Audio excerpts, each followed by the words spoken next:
Shalom Bapak Ibu Saudara yang dikasihi oleh Tuhan. Hari ini kita kembali akan merenungkan firman Tuhan. Firman Tuhan diambil dari 2 Timotius pasal yang kedua ayat 20 sampai ayat yang ke-22. Dalam rumah yang besar bukan hanya terdapat perabot dari emas dan perak, melainkan juga dari kayu dan tanah. Yang pertama dipakai untuk maksud yang mulia, dan yang terakhir untuk maksud yang kurang mulia. Jika seorang menyucikan dirinya dari hal-hal yang jahat, ia akan menjadi perabot rumah untuk maksud yang mulia. Ia dikuduskan, dipandang layak untuk dipakai tuannya, dan disediakan untuk setiap pekerjaan yang mulia. Sebab itu, jauhilah nafsu orang muda, kejarlah keadilan, kesetiaan, kasih, dan damai bersama-sama dengan mereka yang berseru kepada Tuhan dengan hati nurani yang murni. Bapak Ibu Saudara, kita masih dalam tema kita, salibkan keinginanmu. Untuk menyalibkan keinginan kita harus menyadari bahwa kita adalah orang-orang yang dipanggil dan dikuduskan untuk satu maksud yang mulia. Di dalam ayat ini digambarkan bahwa di dalam rumah yang besar, yaitu rumahnya Tuhan, ada perabot.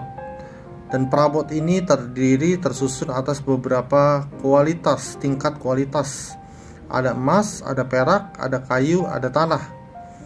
Tentu kualitas daripada perkakas ini, perabot ini akan menentukan peruntukan atau penggunaan dari perabot tersebut. Perak dan emas dipakai untuk maksud-maksud yang mulia, dan yang kayu dan tanah dipakai untuk maksud yang kurang mulia. Ini menjadikan pilihan bagi hidup kita, apakah dalam hidup ini kita mau dipakai untuk hal-hal yang mulia, atau hidup kita menjadi hal yang kurang mulia. Untuk kita mengalami hidup yang menjadi perabot yang mulia, dikatakan kita harus menyucikan diri kita dari hal-hal yang jahat.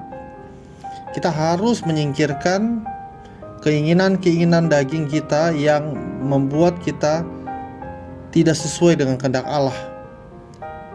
Dikatakan di sini bahwa kita dikuduskan, dipandang layak untuk dipakai tuannya, dan disediakan untuk pekerjaan yang mulia.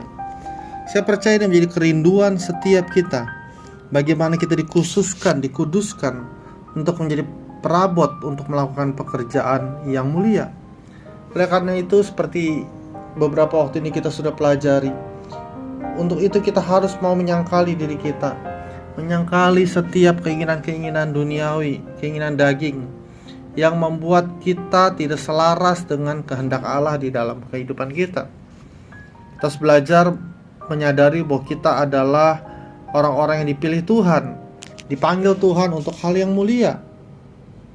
Kalau kita memberi satu perabot atau peralatan di rumah kita, dan peralatan itu kita pakai untuk hal-hal yang mulia, pasti kita akan menjaganya dengan sungguh-sungguh, dan tidak mungkin kita memakainya untuk hal-hal yang tidak mulia atau yang tidak pantas. Karena kita tahu bahwa benda itu mahal, punya kualitas yang bagus, tentu kita akan pakai sesuai dengan peruntukannya. Begitu juga kehidupan kita di dalam Tuhan. Di sini Rasul Paulus mengingatkan kepada Timotius dan juga kepada umat Tuhan untuk sungguh-sungguh menyucikan diri kita dari hal-hal yang jahat. Ayat 22 berkata, sebab itu jauhilah nafsu orang muda, kejarlah keadilan, kesetiaan, dan kasih, dan damai bersama-sama dengan mereka yang berseru kepada Tuhan dengan hati nurani yang murni. Kita sadar ada bagian-bagian tertentu, ada hal-hal yang harus kita jauhi untuk kita semakin berkenan kepada Tuhan. Dikatakan sini, jauhilah nafsu orang muda.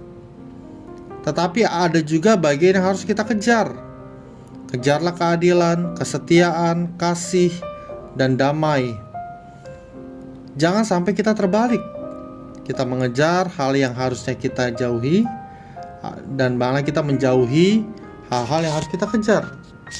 Mari kita berlomba-lomba untuk mengejar apa yang harus kita kejar, dan berjuang untuk menjauhi nafsu, hal-hal yang membuat kita bisa jatuh ke dalam berbagai-bagai pencobaan. Dikatakan di sini, kejarlah itu bersama-sama dengan mereka yang berseru kepada Tuhan dengan hati yang murni. Mari kita tinggal di dalam satu komunitas yang memiliki hati yang murni, yang punya kerinduan untuk mengejar kehendak Allah. Tentu pergaulan kita akan mempengaruhi tindakan kita. Kalau kita tinggal di dalam persekutuan yang punya kerinduan yang dalam untuk mengejar kehendak Allah, maka kita pun akan bersama-sama mengejar tujuan Allah itu dalam hidup kita.